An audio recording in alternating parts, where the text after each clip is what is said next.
नमस्कार साथियों, आज हम बात करेंगे गाजा, फिलिस्तीन का एक शहर जो इजराइल अपने आगोश में लेने के लिए आतुर है। आप फिलिस्तीन के नक्शे को देख करके यह अनुमान लगाया जा सकता है इजराइल कैसे फिलिस्तीन को उसका अस्तित्व मिटाने के लिए आतुर है। इसका इतिहास के पीछे हम नहीं जा रहे हैं। वर्तमान में जो स्थिति है उस पर थोड़ा चर्चा करेंगे।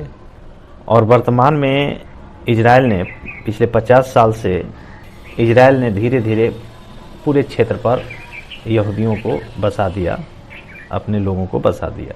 इसका मुख्य मंसूबा है गाजा पट्टी पर कब्जा करके गैस भंडार तक पहुंचना। मिडिल ईस्ट का गाजा पट्टी जो कभी जीवंत तटीय क्षेत्र था, आज खंडहर बन गया है। 7 अक्टूबर 2023 को हमास के हमले के बाद से शुरू हुआ इजराइल हमास युद्ध ने आज गाजा को कब्रिस्तान में बदल दिया है। गाजा के स्वास्थ्य मंत्रालय के अनुसार युद्ध में लगभग 61,000 से अधिक फिलिस्तीनी मारे गए हैं। 5 लाख भूखमरी के शिकार हैं। इस 61,000 लोग के बीच में 17,000 बच्चे हैं।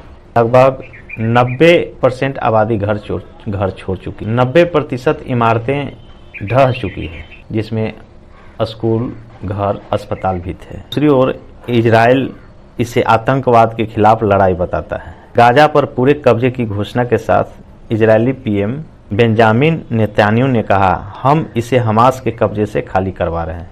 ये अमेरिका और यह सिर्फ हमास के खिलाफ युद्ध नहीं है, यह अमेरिका और इजराइल के मिलीभगत से उसके संसाधनों पर और उसके देश पर कब्जा करने की साजिश है।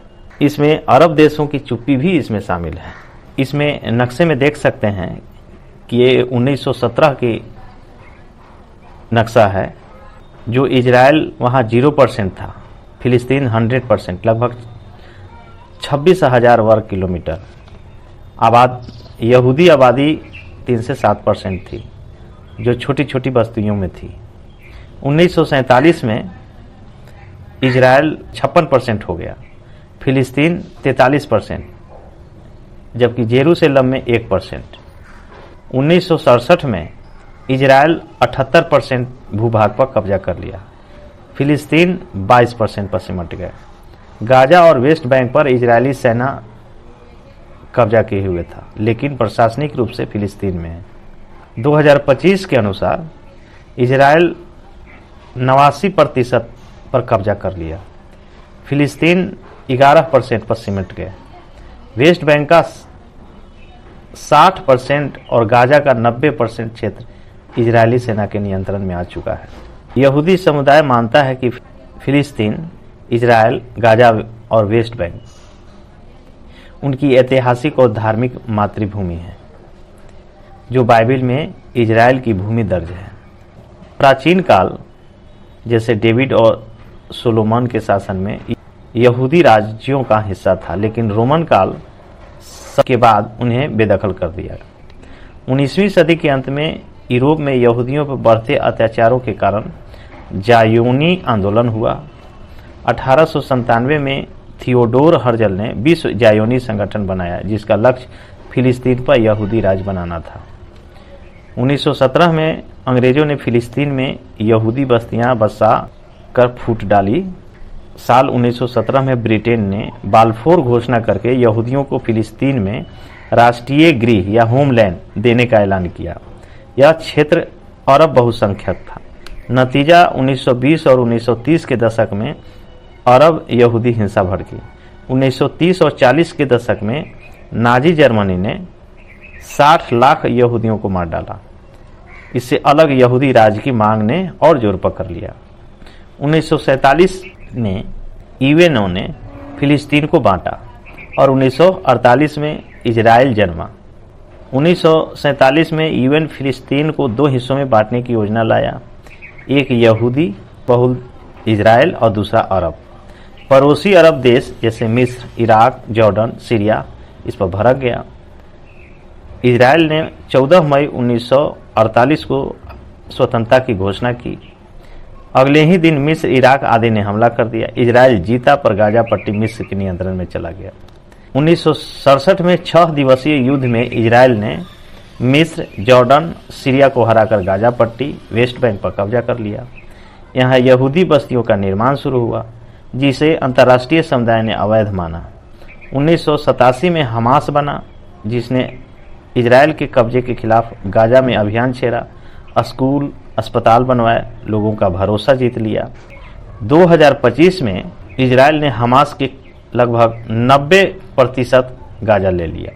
2006 में हमास ने फिलिस्तीन विधायी चुनाव जीता, वह गाजा में फिलिस्तीन प्राधिकरण का हिस्सा बना।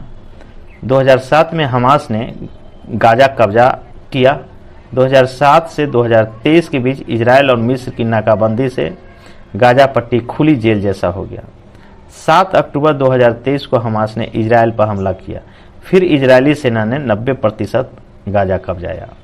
इसका मुख्य जो उद्देश्य है, मंसूबा है, गाजा पट्टी पर कब्जा करके गैस भंडार तक पहुंच बनाना।